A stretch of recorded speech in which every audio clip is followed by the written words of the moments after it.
MTV, Chandelier Média, le média qui communique la vie.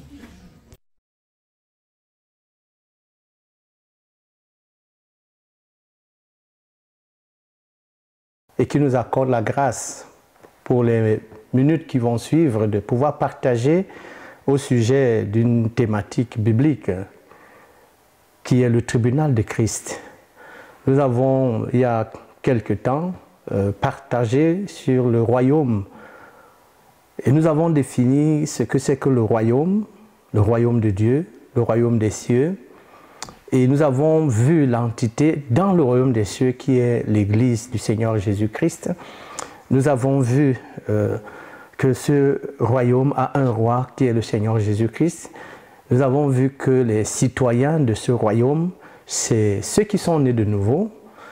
Et nous avons vu qu'il y avait une loi fondamentale, la Constitution, qui est celle qui a été établie par les apôtres et les prophètes. C'est sur cette constitution que l'Église doit être bâtie. Et quand nous parlons de royaume, le royaume est à venir, parce que le Seigneur Jésus-Christ a dit que mon royaume n'est pas de ce monde, pendant qu'il était encore ici. Malheureusement, il y en a qui pensent que c'est maintenant le royaume. Si oui, il doit être manifesté par l'Église, par laquelle le Seigneur a voulu que les puissances dans les lieux célestes puissent connaître l'infinie grandeur de la sagesse de Dieu.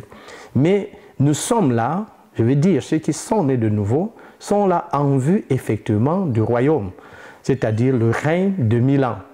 Et avant que ce règne de 1000 ans ne commence, ne s'établisse, il y aura un événement qui est très important, très capital, et c'est de cela que je voudrais nous entretenir, le tribunal de Christ. Le tribunal de Christ, afin qu'on ne se livre pas à de vaines espérances, de croire que juste parce qu'on est né de nouveau, juste parce qu'on est sous la grâce, alors on régnera avec Christ. Nous croyons qu'il y a des paraboles dans les Écritures qui peuvent montrer, démontrer, n'est-ce pas, à suffisance que ce n'est pas juste parce qu'on est né de nouveau, ce n'est pas juste parce qu'on est vierge qu'on entrera dans la gloire et dans le règne à venir avec le Seigneur Jésus-Christ. Nous avons l'exemple de ces 3 serviteurs qui avaient reçu des talents. Nous savons qu'il y a un qui a été jeté dehors, où il y aura les pleurs et les grincements dedans. Ce dehors, c'est en fait hors de la présence du Seigneur Jésus-Christ, après le jugement qui a été prononcé, parce qu'il était un serviteur paresseux. Nous connaissons l'histoire des 10 vierges, donc 5 ont été jetés dehors, où il y aura des pleurs et des grincements dedans. Je veux montrer ici que, bien qu'elles soient restées dehors, la Bible continue de les appeler des vierges. Donc ce ne sont pas des gens qui ont perdu la vie éternelle, mais c'est des personnes qui ne régneront pas avec Christ. Et la parole de Dieu nous met en garde, afin que chacun prenne garde à la manière dont il bâtit sur le fondement qui a été posé, savoir le Seigneur Jésus-Christ. Donc dans les Écritures, d'une manière globale, nous pouvons ressortir 3 types de jugements. 3 types de jugements. Il y a un jugement qui concerne le jugement des nations. Nous pouvons le lire dans le livre de Matthieu, chapitre 25, versets 31 à 46, où le Seigneur séparera les boucs des brebis. Il s'agit ici du jugement des nations. Ça ne concerne pas ceux qui sont nés de nouveau. Puis il y a le jugement devant le grand trône blanc. Je voudrais déjà préciser que le jugement des boucs et des brebis ici va se tenir juste avant le début ou le commencement du règne de 1000 ans, afin que ceux qui auront pendant la grande tribulation aidé les frères du Seigneur Jésus-Christ puissent donc avoir part au royaume. Maintenant, après le règne de 1000 ans, il y aura le jugement devant le grand trône blanc pour tous ceux qui, depuis des générations, depuis le jardin d'Éden, sont morts. Et ils paraîtront, donc ils comparaîtront devant le grand trône blanc pour que, suivant que leurs noms seront écrits dans le livre de vie ou pas, ils accèdent à la vie éternelle.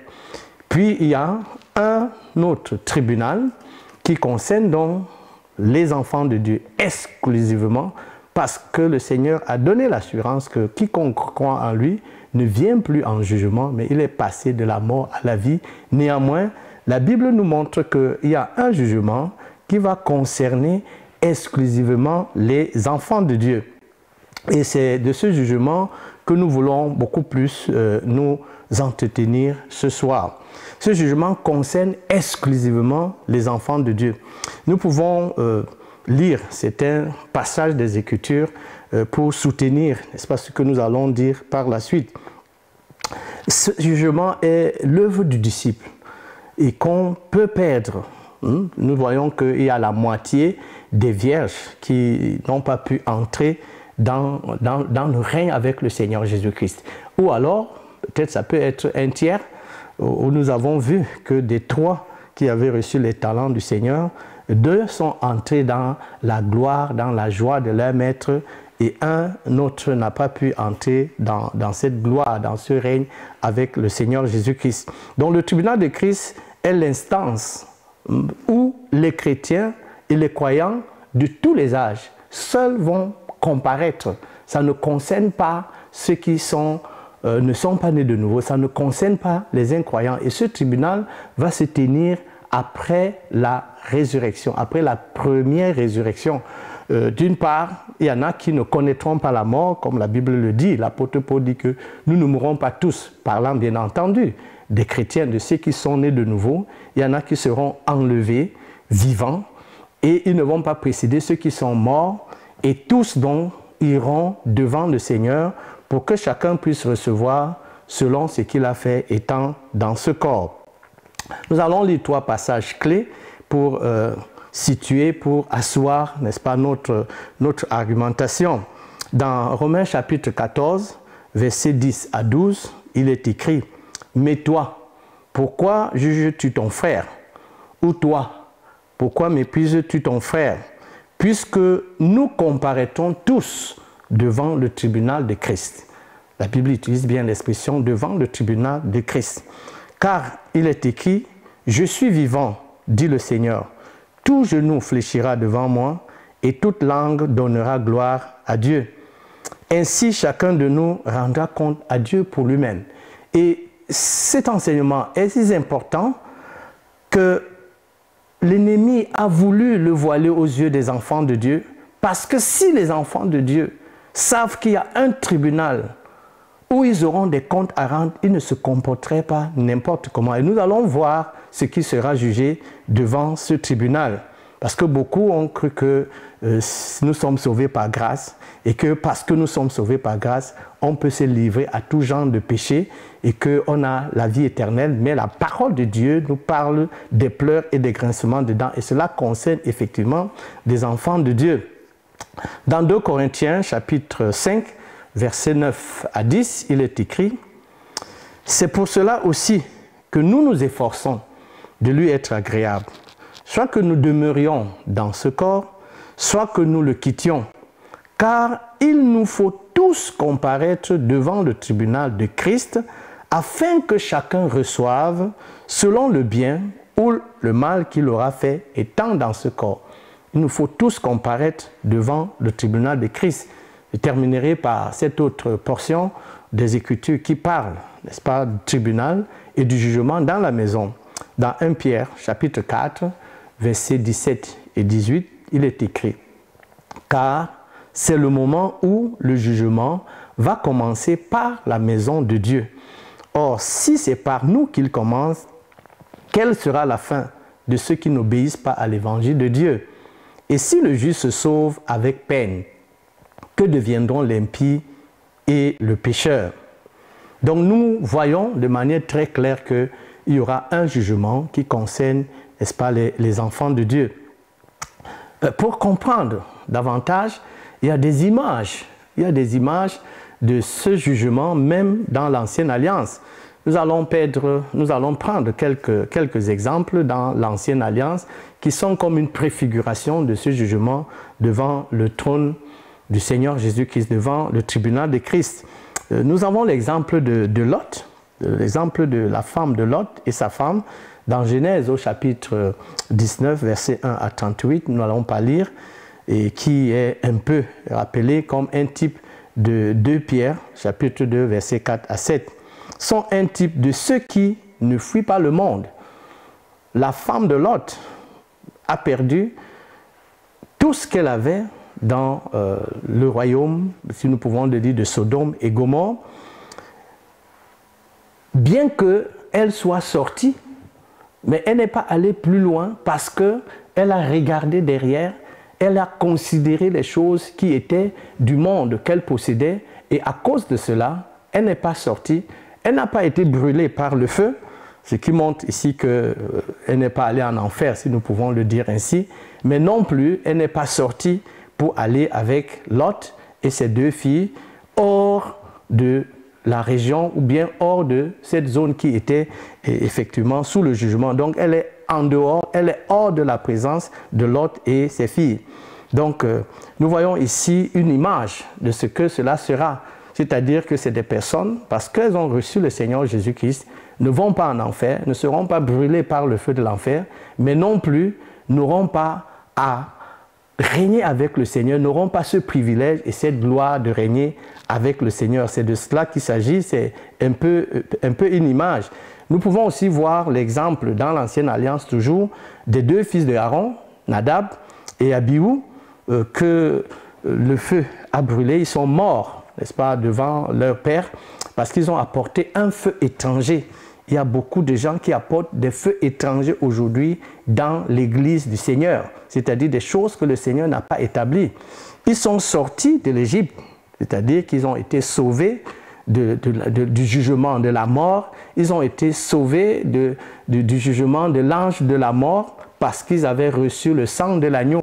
Donc ici, ils ne meurent pas en Égypte, ils sont venus dans le désert et c'est dans le désert qu'ils meurent. Ils ne sont pas entrés à Canaan, donc ils sont restés hors de Canaan, ils sont restés à Canaan, et de même que beaucoup de gens qui sont sortis effectivement d'Égypte, qui ont été baptisés dans la nuit, qui ont été baptisés même dans la mer, mais qui sont morts dans le désert. Je voudrais dire ici, y compris Aaron, y compris même Moïse. Mais cela ne veut pas dire que Aaron et Moïse ont perdu la vie éternelle, mais néanmoins, ils ne sont pas entrés à Canaan. Et nous nous souvenons dans les Écritures qu'il est dit que Moïse a prié le Seigneur 3 fois, le suppliant de vouloir entrer à Canaan. Donc c'était véritablement un désir, un souhait d'entrer à Canaan qui était la terre promise. C'est juste pour donner des images pour que nous puissions comprendre.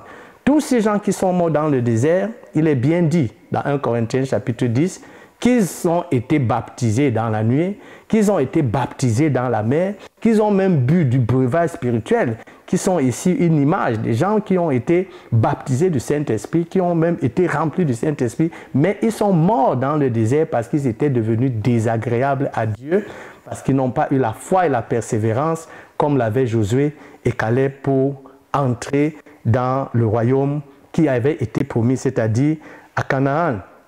Et l'exemple de Moïse est très très édifiant pour davantage donner de comprendre, et ça donne de trembler. J'ai toujours cru, pour moi, que lorsque l'apôtre Paul parle de qu'il sert Dieu avec crainte et tremblement, de peur de ne pas être disqualifié lui-même après avoir prêché aux autres. Je ne pense pas que Paul avait peur qu'il irait en enfer ou bien qu'il perdrait le salut éternel, non.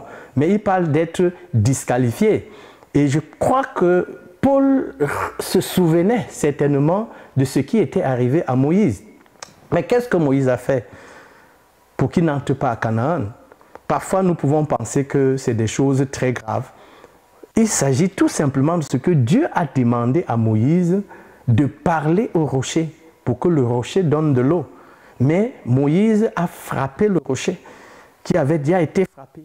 C'est-à-dire, c'est une image de quelqu'un à qui Dieu dit de faire quelque chose et qui fait autre chose.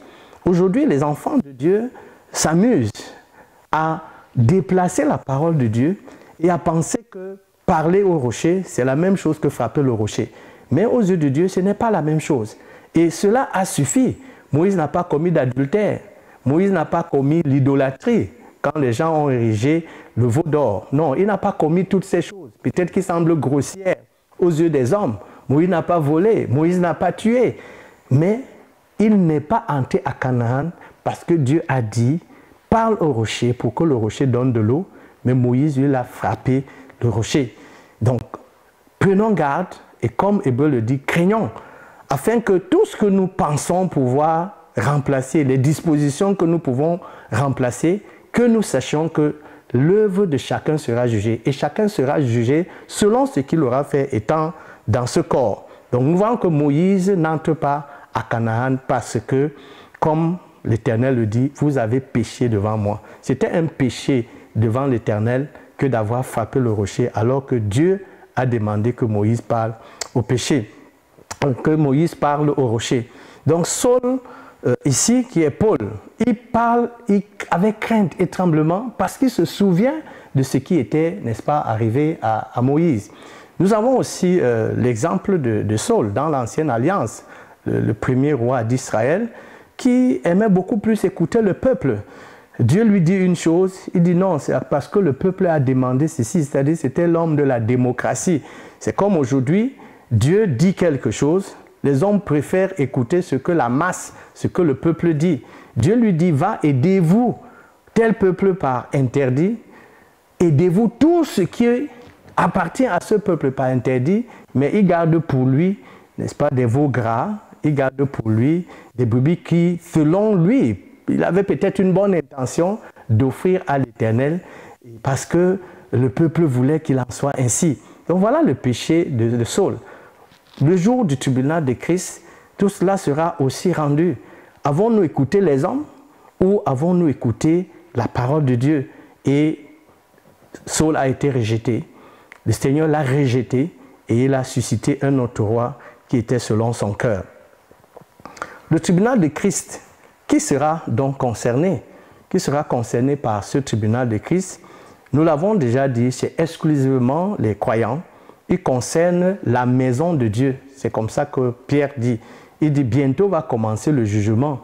Et ce jugement va commencer par ceux de la maison de Dieu.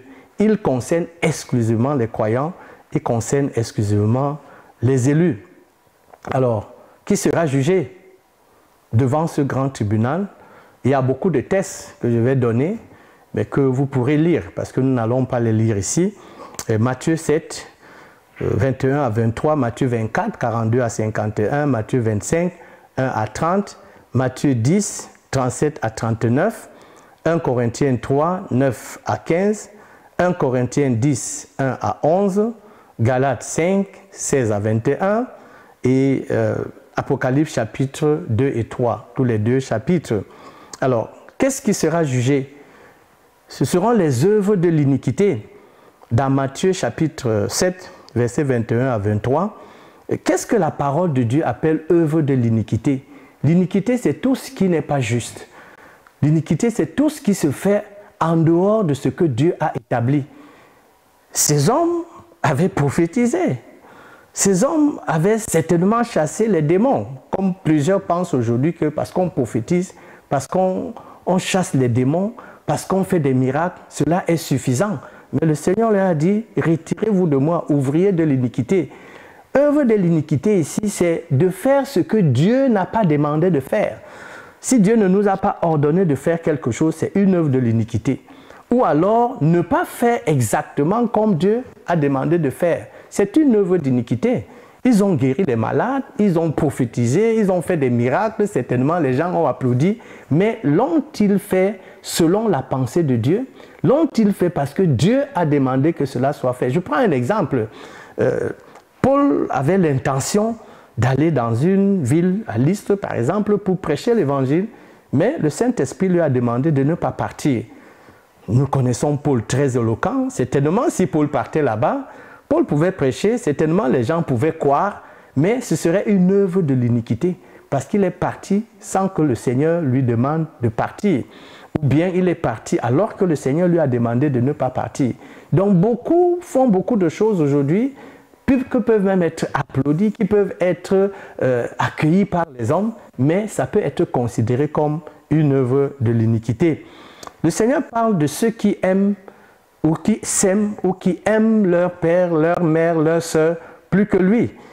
Ceux qui cherchent à gagner leur vie devant les hommes, ceux qui cherchent à être bien vus, ceux qui cherchent à être loués et qui préfèrent pour cela se compromettre au lieu d'obéir au Seigneur Jésus-Christ. Beaucoup ne sont pas prêts aujourd'hui à accepter, être insultés, être peut-être rejetés, même dans les assemblées, parce qu'ils se tiennent dans les Écritures, parce qu'ils veulent marcher selon les Écritures.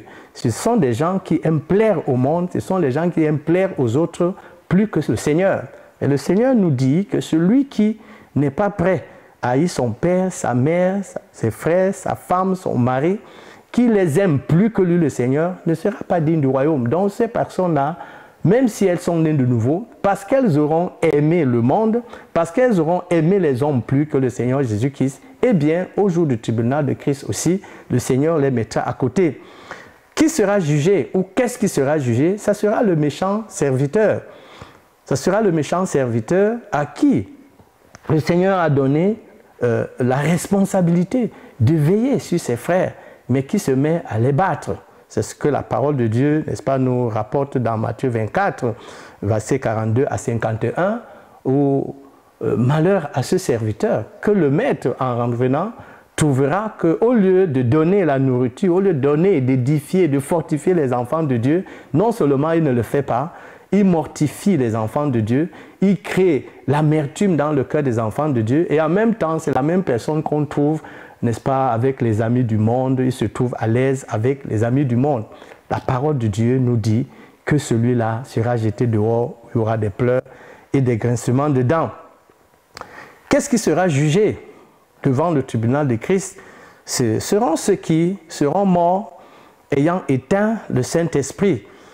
La parole de Dieu nous montre dans Matthieu 25, parle, n'est-ce pas, de ces 10 vierges qui sont allées à la rencontre et qui se sont endormis. Et lorsque l'appel de minuit, le cri de minuit s'est fait entendre, il y en avait qui n'avaient plus de l'huile. L'huile ici est le type, le symbole du Saint-Esprit. Ce sont ces chrétiens qui meurent ayant éteint le Saint-Esprit, qui n'ont pas pu garder la vie de sanctification, la marche par le Saint-Esprit jusqu'à ce que le Seigneur vienne. Tous ceux qui maintenant ont déjà éteint le Saint-Esprit, tous ceux qui maintenant attristent le Saint-Esprit, eh bien, ils seront jetés dehors, il y aura les pleurs et les grincements de dents. Qu'est-ce qui sera jugé? Ça sera la paresse spirituelle. C'est l'exemple de ce serviteur paresseux qui a reçu un talent. Lorsque le Seigneur part, il a donné 5 talents à un, il a donné 2 talents à un autre, il a donné 1 talent à un troisième. Le Seigneur ne leur a pas dit ce qu'il fallait faire. C'est à chacun de décider selon ce qu'il a reçu, ce qu'il devait faire.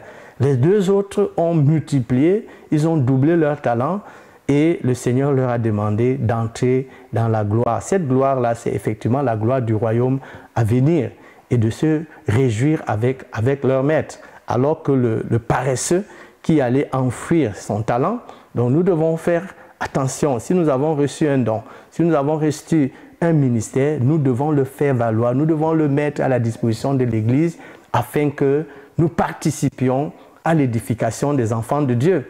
Mais si le Seigneur nous a accordé un don et nous ne l'exerçons pas, ou bien nous laissons ce don être étouffé par les autres, alors nous rendons compte par rapport à cela.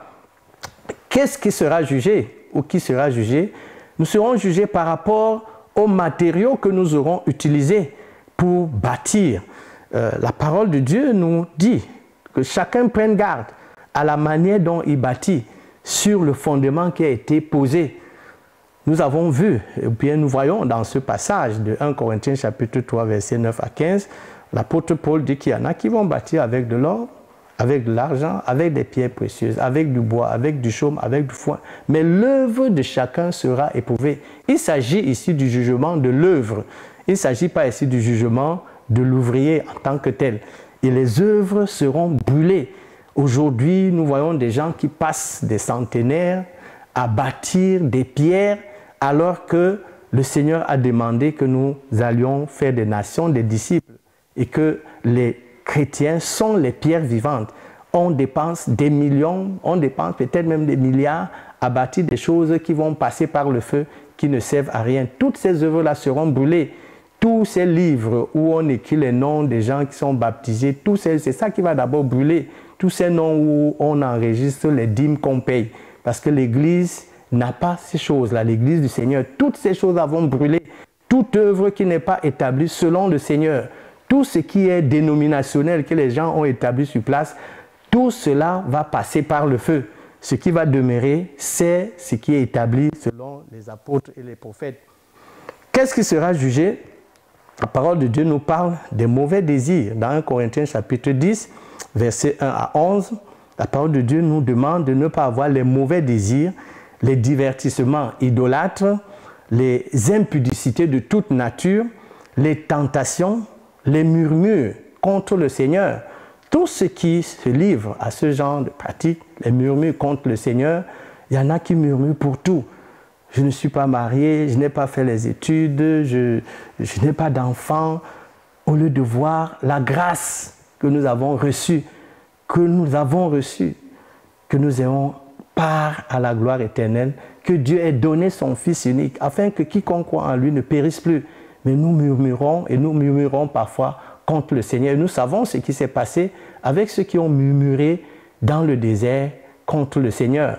La Bible parle de 24 000 qui ont péri, ceux qui se sont livrés à l'idolâtrie. La Bible parle de beaucoup qui sont morts dans le désert. Qu'est-ce qui sera jugé devant le tribunal de Christ? Les fausses doctrines.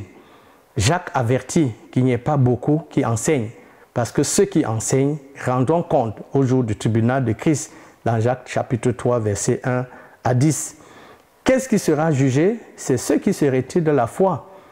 Mon juste vivra par la foi, mais s'il se retire, mon âme ne prend pas plaisir en lui. Qu'est-ce qui sera jugé? Ce seront des attitudes profanes. Dans Hébreux chapitre 12, versets 15 à 17, la Bible dit que nous ne devons pas avoir les sentiments qui étaient en Ésaü, qui pour un mets a vendu son droit d'aînesse. C'est quoi les attitudes profanes? Parfois c'est un péché que beaucoup de gens ont commis ou bien commettent sans qu'ils le sachent. Un péché profane, c'est quoi? C'est quelqu'un qui change les dispositions que Dieu a établies. Dieu a établi que Ésaü sera l'aîné. Et Dieu a voulu que Ésaü soit l'aîné de Jacob. Mais à cause d'un mais, il peut dire à quoi ça me sert le droit d'aînesse? Et il a vendu sa position que Dieu, dans sa souveraineté, lui avait donnée. C'est ça que la Bible appelle des attitudes profanes. À quoi est-ce que ça peut ressembler aujourd'hui? Il y a des gens qui changent des choses dans leur corps. Par exemple, on a des ongles que Dieu a donnés, on les enlève pour mettre des faux ongles. Aujourd'hui, on trouve parmi les enfants de Dieu des faux cheveux. Il y en a qui enlèvent les cils, les sourcils pour mettre des choses qui n'ont rien à voir avec ce que Dieu a créé. Ça, ce sont des attitudes profanes. Il y a même des gens qui changent leur date de naissance. Dieu a voulu que moi, je naisse le 23 octobre 1961, après je vais changer mon âge. Dieu a voulu que je naisse comme ça. Dieu a voulu que je naisse camerounais. Il ne m'appartient pas, n'est-ce pas, d'aller changer ma nationalité. Dieu savait que la France existe. Dieu savait que les États-Unis existent. Dieu savait que la Chine existe, que c'est des pays riches, etc. Mais il a voulu que je sois camerounais. Les attitudes profanes, c'est tout ce que les hommes changent par rapport à ce que Dieu a disposé. Nous devons faire attention avec ce genre de choses et puis nous avons à nous repentir si nous les avons faites. Qu'est-ce qui sera jugé? Les œuvres de la chair. Les œuvres de la chair, dans Galates chapitre 5, versets 16 à 21, la Bible parle toute une liste énumérative des œuvres de la chair auxquelles nous ne devons pas nous livrer. Toutes ces choses-là seront jugées si nous nous adonnons à ce genre de pratiques des œuvres de la chair. Qu'est-ce qui sera jugé? Si nous voyons et nous lisons dans Apocalypse chapitre 2 et chapitre 3, il y a un certain nombre de choses. À chaque église, à chaque lettre que le Seigneur adresse à l'église, il y a généralement soit un reproche, soit un encouragement. Le Seigneur a fait le reproche à l'église d'Éphèse. Tu as perdu ton premier amour. Parfois, les gens pensent que quand la Bible parle du premier amour, c'est le zèle qu'on a quand on vient de croire. On peut aller prêcher partout, on peut même accepter les insultes, etc. Et qu'à un moment donné, si on ne fait plus ces choses, ça veut dire qu'on a perdu son premier amour. Ce n'est pas de ça qu'il s'agit. Le premier amour, c'est Christ lui-même. L'apôtre Paul dit, je vous ai fiancé à un seul époux. Et nous voyons comment ce gène est entré progressivement. Je suis de Paul, je suis d'Apollos, je suis de Céphas. La dénomination, c'est ça, perdre son premier amour. Je suis marié à Christ et à Christ seul. Je ne dois pas prendre une dénomination, un nom quelconque. C'est ça, perdre son premier amour. Nous sommes mariés, nous sommes fiancés à Jésus-Christ et à Jésus-Christ seul. Prendre tout autre nom, créer une dénomination, c'est s'éloigner de ce premier amour que Dieu a donné, savoir Christ. Qu'est-ce qui sera jugé à l'église de Pergame? Par exemple, le Seigneur reproche les œuvres de Nicolaïtes, les œuvres de Nicolaïtes, les doctrines de Balaam, qui vend des grâces, qui achète des grâces. Balaam, c'était cet homme qui était prêt à se faire acheter par Balak pour aller maudire le peuple de Dieu. Et il y a donc cette doctrine de Balaam, la doctrine de Nicolaïte, qui enseigne aux enfants de Dieu de se livrer à l'idolâtrie, qui enseigne aux enfants de Dieu de se livrer à l'idolâtrie, à l'impudicité, afin qu'ils mangent des choses du monde aujourd'hui telles qu'on le voit. Il y en a des enfants de Dieu qui enseignent ces choses-là. Il y a la doctrine de Jézabel. Aujourd'hui, nous voyons des femmes qui prennent la position des hommes dans l'Église, alors que le Seigneur Jésus, par le Saint-Esprit, par la bouche de son apôtre, interdit que la femme prenne autorité sur l'homme, interdit que la femme puisse enseigner. Il y en a qui ont pris la position d'enseignante, il y en a qui sont des pasteurs, il y en a qui sont des apôtres aussi, aujourd'hui, qui se donnent des titres. Toutes ces choses seront jugées, comme Jézabel elle-même a été jugée. Ceux qui connaissent les profondeurs de Satan, aujourd'hui, il y a pratiquement de la sorcellerie. Il y a des gens qui ont des cadenas, il y a des gens qui ont des mouchoirs bénis, des huiles bénies, il y en a même qui vendent le sang béni, etc. C'est tout simplement une forme de profondeur de Satan. Il y a de la sorcellerie aujourd'hui dans l'Église. Toutes ces choses seront jugées. Les souillures, ceux qui réunissent le nom du Seigneur Jésus-Christ. Tu n'as pas régné mon nom. Ça, c'est l'appréciation que le Seigneur donne à l'église de Philadelphie. Il y a des gens qui réunissent le nom du Seigneur Jésus-Christ. Quand je dis que je suis plein évangéliste ou bien pentecôtiste ou bien ceci, je suis chrétien, un point trait. Je n'ai pas besoin de me distinguer ou de me faire appeler par tout autre nom, que cela soit. C'est une manière de régner le nom de Jésus-Christ que de se faire nommer par quelques chapeaux dénominationnels que nous voyons aujourd'hui. Il y a la tiédeur spirituelle. Le Seigneur a dit, je te vomirai, parce que tu n'es ni chaud ni froid. Il y a des chrétiens qui ne savent pas prendre position. Quand il y a quelque chose où il faut trancher, ils ne sont ni chauds ni froids, ils sont dans la tiédeur. Le Seigneur veut que nous soyons soit chauds, soit froids, et que nous soyons fermes à prendre des décisions et à les assumer. Mais si parce que nous avons soit peur des hommes, ou bien parce que nous voulons la louange ou l'approbation des hommes, eh bien, nous serons tièdes, alors le Seigneur va nous rejeter. Le Seigneur veut des hommes et des femmes qui sont tranchés, qui prennent leurs responsabilités et qui assument les responsabilités, qui assument les choix. Le Seigneur va vomir les tièdes, c'est-à-dire qu'il va les rejeter au dehors. L'orgueil spirituel, ceux qui se marchent dans l'orgueil, qui ne se laissent pas briser par la parole de Dieu, qui marchent dans le mépris des autres, toutes ces œuvres-là seront jugées au jour du tribunal de Christ. Quelles sont les sentences qui seront prononcées au jour du tribunal de Christ? Quand nous lisons les Écritures, on peut se rendre compte qu'il y aura deux types de sentences. Des approbations, bons et fidèles serviteurs, des élévations, des récompenses. Prends le gouvernement de 5 villes, prends le gouvernement de 10 villes, entre dans la joie de ton maître. Ça sera la sentence qui concernera ceux qui auront marché dans la persévérance, ceux qui auront gardé la foi et la persévérance, ceux qui auront marché, ceux qui auront gardé la parole de Dieu, ceux qui auront gardé les commandements de Dieu, ceux qui sont demeurés dans la parole du Seigneur Jésus-Christ, ceux qui auront vécu la constitution de l'Église telle que nous l'avons enseignée en parlant du royaume de Dieu. C'est ceux-là qui recevront cette approbation. C'est ceux qui auront fait valoir leur talent, c'est ceux qui auront donné la nourriture à leurs frères au-delà de les battre, c'est ceux qui auront gardé leur lampe allumée et avec une réserve d'huile jusqu'à ce que le Seigneur revienne.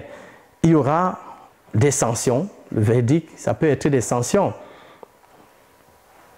Retirez-vous de moi, vous, ouvriers de l'iniquité. Je ne vous ai jamais connu, et ils seront jetés là où il y aura des pleurs et les grincements de dents.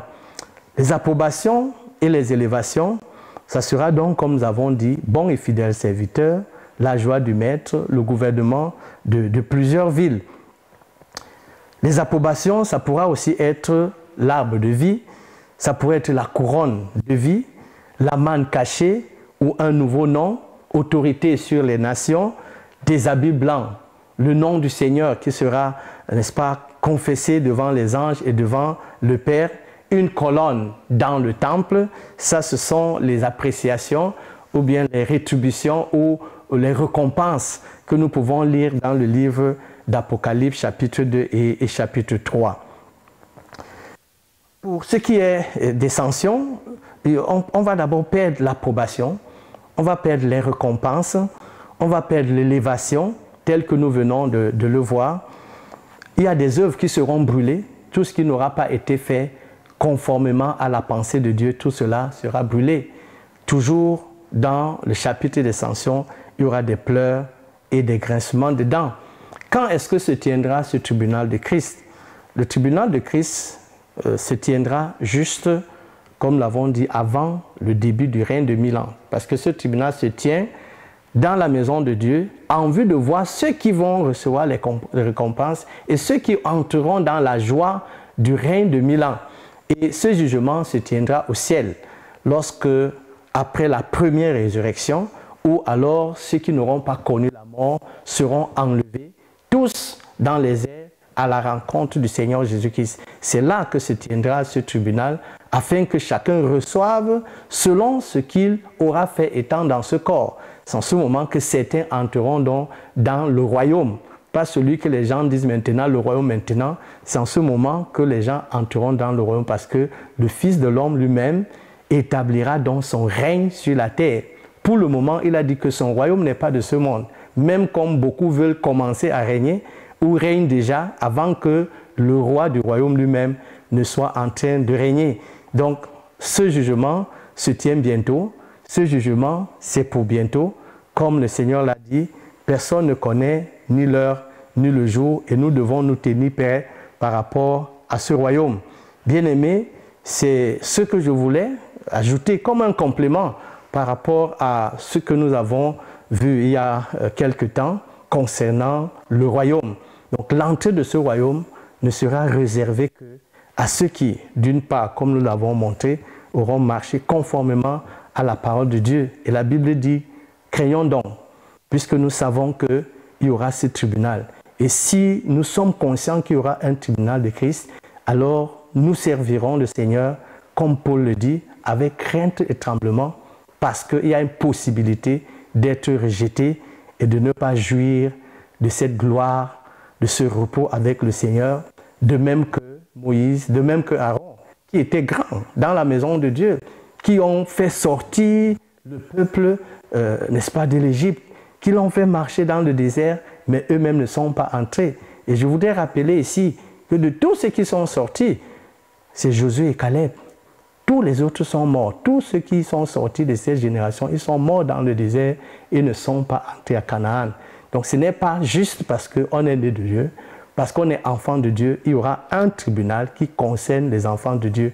Aussi veillons, aussi craignons que le Seigneur nous accorde sa grâce, qu'après avoir écouté ces avertissements, nous puissions véritablement nous réveiller pour nous préparer parce que le Seigneur vient bientôt.